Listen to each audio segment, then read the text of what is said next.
Je crois que c'est de pire en pire à chaque épisode. Hein. Ça devient n'importe quoi. Bonsoir à tous, on est Bonsoir. mardi. Et comme tous les mardis, vous avez rendez-vous avec Léa Madiz pour l'émission. Léa Madiz. Voilà. Faisons simple, pour prendre un petit peu l'apéro ensemble, passer 5 minutes, et puis parler d'un petit sujet, d'une question que vous nous avez posée, essayer de la développer ensemble, et bien sûr, surtout créer le débat pour que derrière, voilà, vous commentiez, etc., et que chacun apporte une petite chose et qu'on grandisse ensemble. La question du jour. Vous gardez combien de temps les photos ? Et en fait, c'est rigolo parce que même en préparant l'émission, on était déjà en plein débat là-dessus. Donc, on n'était pas forcément d'accord, entre guillemets. On n'avait pas forcément la même façon de procéder. Donc, c'est vrai que c'était déjà sympa. On s'est dit, attends, on arrête et puis on le refait quand on tourne parce qu'au final, on aura grillé toutes nos cartouches. Alors, toi, tu dis quoi ?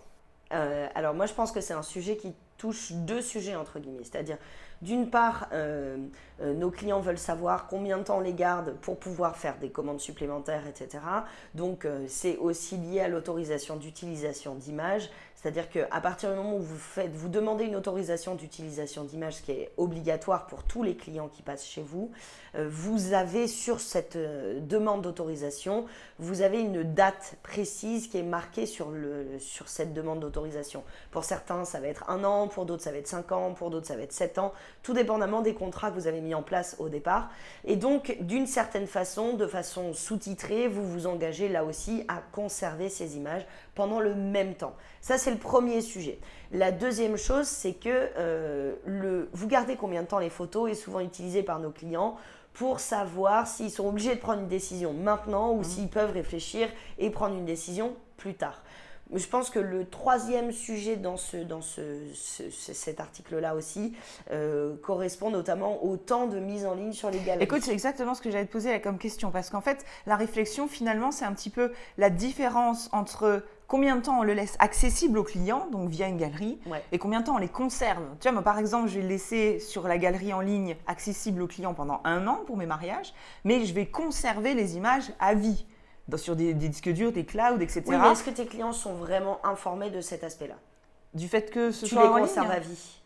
Non, que tu vas les conserver à vie. Oui, bien sûr, oui, Okay, ils le savent. Ça fait aussi partie des garanties, et puis on n'est pas à l'abri d'un crash de leur côté ou quoi que ce soit, parce qu'eux n'ont pas forcément les mêmes sécurités. Oui, mais si toi, nous on fait sur plusieurs supports, plus des clouds, etc., on va dire que par rapport à eux qui auront peut-être mis sur une clé USB qu'ils vont perdre, on est plus... Ou qui ne pourront plus ouvrir sur leur ordinateur de toute façon. Ouais. Mais l'idée du vous gardez combien de temps les photos, alors déjà moi je suis plutôt partisane d'avoir des temps de mise en ligne sur internet qui soient très courtes, c'est-à-dire plutôt 3 mois que 1 an, pour la simple et bonne raison que je me suis rendu compte au fur et à mesure et par l'expérience que j'ai eue dans les différents studios avec lesquels j'ai bossé, que le plus longtemps on les met en ligne, le plus longtemps les clients s'habituent à ces images et du coup sont moins dans l'envie de les acheter. Et dans l'urgence aussi de les acheter. L'urgence, pas forcément, mais au moins dans l'envie de les acheter.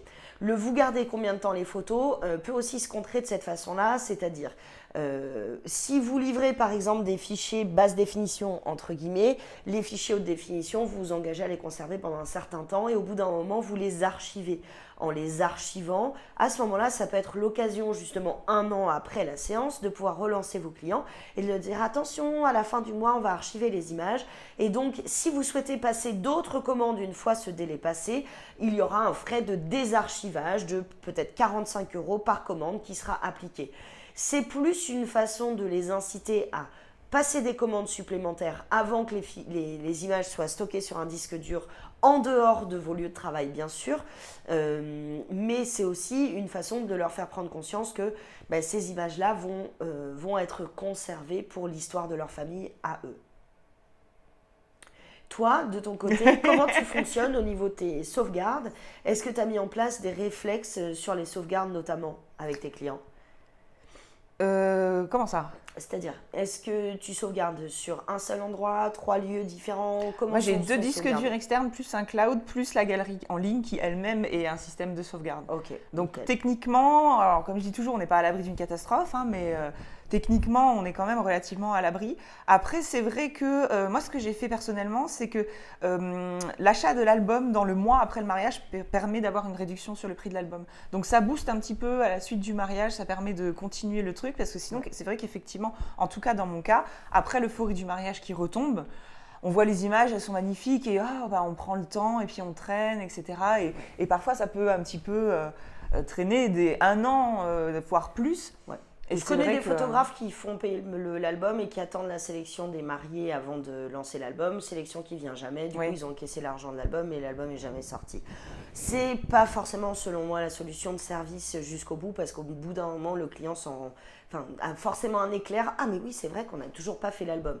Alors quand on est photographe de mariage, moi je vous conseille de faire des propositions sérieuses de mise en page, parce que vous connaissez les images, vous savez combien de temps aussi, travailler avec des designers, de les vendre. Il y a des designers d'albums. Oui, mais après quand on travaille en studio, il y a plein d'autres solutions qui sont utilisables pour pouvoir aider son client à acheter sur place et non pas attendre hypothétiquement qu'il rentre chez lui et qu'il trouve une meilleure solution.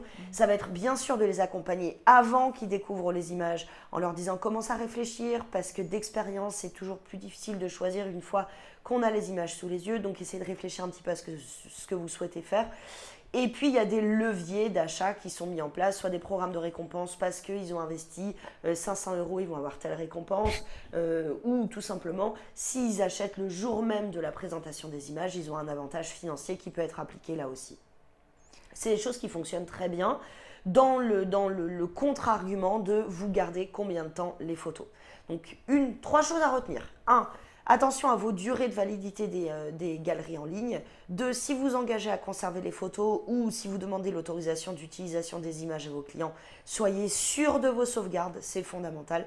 Et la 3e chose, si c'est utilisé comme un argument pour éviter d'acheter ce jour-là, il y a plein de solutions qui existent. On vous en a donné déjà plusieurs pistes aujourd'hui. Et surtout contractualiser tout ça. Mettez-le bien dans votre contrat, parce que sinon ah bon, mais je savais pas. Oui, fondamental. D'ailleurs, pour les autorisations d'utilisation d'images, vous pouvez aller sur le site de Joël Verbruge, blog-droit et photographie.com, qui vous donnera plein d'outils, d'astuces. Ces livres chez Erol sont d'ailleurs géniaux sur le droit à l'image, la checklist du photographe de mariage. Il y a vraiment beaucoup de beau contenu pour vous. Donc, allez découvrir tout ça et puis laissez-nous en commentaire vos meilleurs arguments. Qu'est-ce que vous répondez à vos clients qui vous demandent « Vous les gardez combien de temps vos photos ?» Et vous, votre avis, ça compte pour nous. Alors n'hésitez pas à nous laisser vos messages en commentaire de cette émission.